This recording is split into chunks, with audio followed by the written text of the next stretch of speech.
Dengue लक्षणं, निदान, उपचार. पावसाळ्यात डास चावल्यामुळे होणारा हा आजार काय आहे? पावसाळा येताच विविध साथीच्या रोगांच्या रुग्णसंख्येमध्ये वाढ होत असल्याचं पाहायला मिळतं. त्यात डेंग्यूच्या साथीचा देखील समावेश असतो. महाराष्ट्रातही दरवर्षी डेंग्यूचे रुग्ण मोठ्या संख्येने आढळत असतात.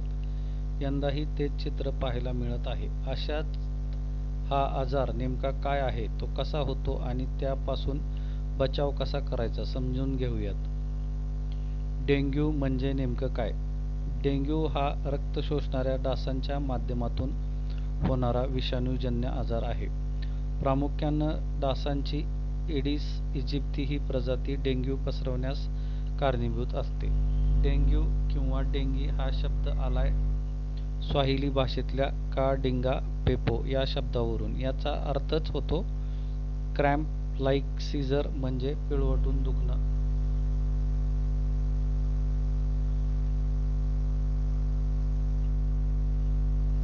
डेंग्यूला बोन ब्रेक फीवर अर्थात हाडं मोडून काढणारा ताप असंही म्हटलं जातं. या तापामुळे काही जणांना हाडं आणि स्नायूत खूप दुखतं. डेंग्यूचं निदान NS1, IgM आणि IgG या रक्ताच्या 3 चाचण्या करून होतं. निदान कसं होतं? रक्ताच्या 3 चाचण्या कराव्या लागतात, NS1, IgM आणि IgG.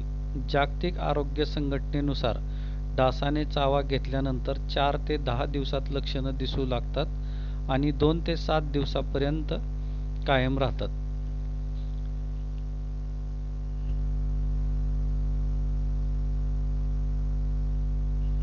डेंग्यूचं प्रमुख लक्षण काय? डेंग्यूच्या तापाचे 2 प्रकार आहेत. Dengue fever DF, dengue haemorrhagic fever DHF. पहिल्या स्थितीत रुग्णाला अचानक थंडी वाजून ताप येतो. याशिवाय डोकेदुखी, अंगदुखी, हाडं आणि सांध्यामध्ये वेदना होणं, मळमळ, अंगावर सूज आणि चट्टे येणं अशी लक्षणं दिसू शकतात. जागतिक आरोग्य संघटनेच्या माहितीनुसार डासाने चावा घेतल्यानंतर 4 ते 10 दिवसात लक्षणं दिसू लागतात आणि 2 ते 7 दिवसापर्यंत असतात. दुसऱ्या प्रकारच्या तापामुळे अर्थात DHF मुळे तापासोबतच रक्तस्राव होऊन रुग्णाच्या जीवाला धोका निर्माण होऊ शकतो. सुरुवातीला ताप आणि अंगदुखी होतेच, त्याशिवाय शरीरावर पुरळ, नाकातून किंवा हिरड्यामधून रक्तस्राव, मळमळ, उलटी आणि लघवीतून रक्त बाहेर पडणं, सतत तहान लागणं आणि अशक्तपणा अशी लक्षणं दिसू शकतात. अशा गंभीर स्थितीत रुग्णांच्या मेंदू, फुफ्फुस किंवा किडनीवरही परिणाम होऊ शकतो. त्यामुळे तातडीने उपचारांची गरज असते. डेंग्यूची लक्षणं. डेंग्यू फीवर DF, अचानक थंडी वाजून ताप, डोकेदुखी, अंगदुखी, हाडं आणि सांध्यांमध्ये वेदना, मळमळ, अंगावर सूज आणि चट्टे येणं. डेंग्यू हेमरेजिक फीवर DHF, तापासोबतच रक्तस्राव होण्याचा धोका, शरीरावर पुरळ, नाकातून किंवा हिरड्यांमधून रक्तस्राव, उलटी आणि लघवीतून रक्त बाहेर पडणं, सतत तहान लागणं, अशक्तपणा. गंभीर स्थितीत रुग्णांच्या मेंदू, फुफ्फुस किंवा किडनीवरही परिणाम.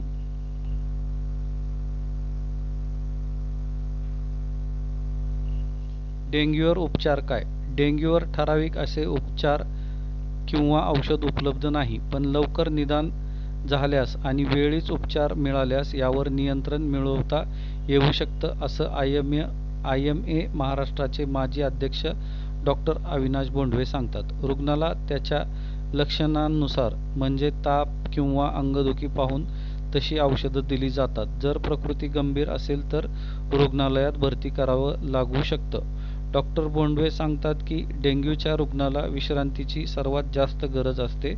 तसंच भरपूर पाणी पिण्याचीही, म्हणजे अंदाजे दिवसाला 3 लिटर पाणी प्यायला हवं. तसंच रुग्णानं साधा आहार घ्यावा असंही ते सांगतात.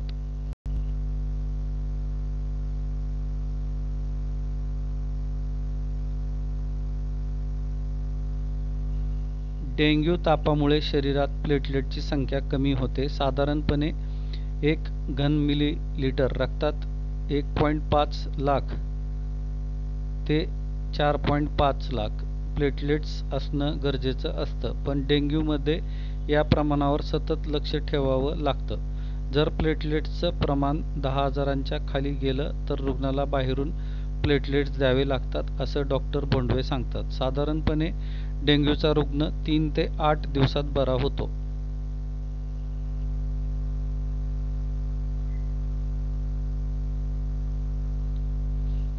डेंग्यू होऊ नये म्हणून काय करावं? डेंग्यू पसरवणाऱ्या अळ्या किंवा एडिस इजिप्ती प्रजातीचे डास साचलेल्या स्वच्छ पाण्यात तयार होतात.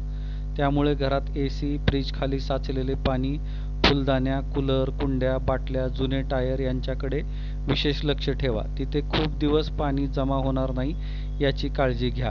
घरात आणि आजूबाजूला स्वच्छता पाळणं सर्वात महत्त्वाचं. डेंग्यूचे डास सामान्यतः दिवसाच चावतात, त्यामुळे तुमच्या आजूबाजूला पाणी साचलेल्या ठिकाणी जाणं टाळावंच.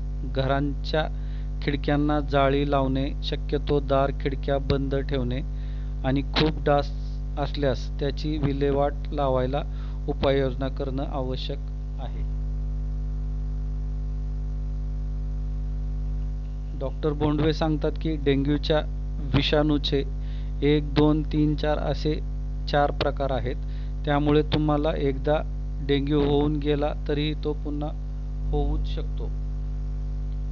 डेंग्यू होऊ नये म्हणून काय करावं? डेंग्यू पसरवणाऱ्या अळ्या किंवा एडिस इजिप्ती प्रजातीचे डास साचलेल्या स्वच्छ पाण्यात तयार होतात. घरात AC, फ्रीजखाली फुलदाण्या, कूलर, कुंड्या, बाटल्या, जुने टायर यांच्यात पाणी जमा होऊ देऊ नका. घरात आणि आजूबाजूला स्वच्छता पाळा, खिडक्यांना जाळी लावा, शक्यतो दारं खिडक्या बंद ठेवा.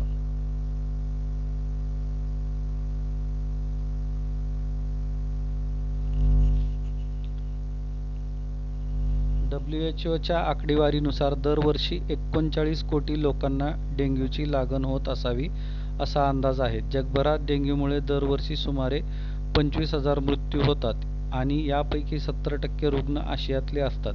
हे प्रमाण मलेरियामुळे होणाऱ्या मृत्यूपेक्षा कमी असलं तरी हे आजारपणाचं एक मोठं कारण आहे, एक मोठी समस्या आहे, असं जागतिक डास कार्यक्रमाचे प्राध्यापक कॅमेरॉन सिमन्स सांगतात.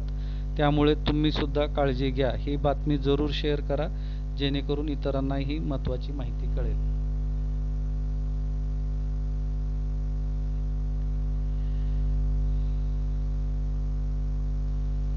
सदरील माहिती BBC न्यूज मराठी या